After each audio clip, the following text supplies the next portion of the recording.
Ils sont 17, mais il n'en restera plus qu'un. Voici les finalistes de la première compétition de l'homme le plus fort de Côte d'Ivoire. Ici, on les appelle habituellement les gros bras ou les loupards, mais aujourd'hui, ce sont des athlètes formés pour devenir des sportifs.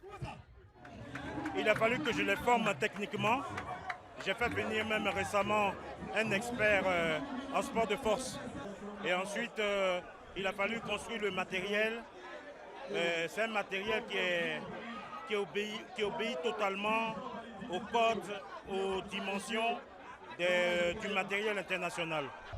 6 épreuves au total, ici les cuisses de Jupiter. Les athlètes doivent soulever autant de fois que possible dans un temps déterminé une charrette de 600 kg pour le plus grand plaisir du public.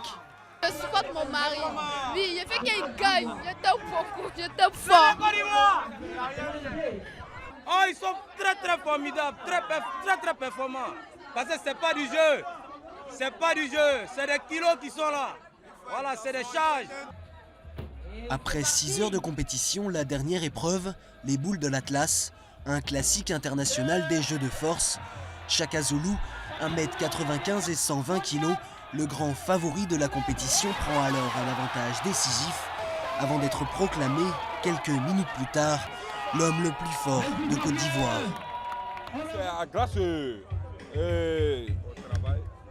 au travail.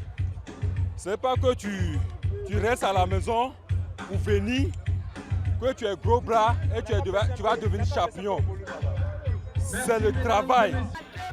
Pour le vainqueur, de nombreux prix, dont une voiture et le prestige de détenir le titre pour les 12 mois à venir.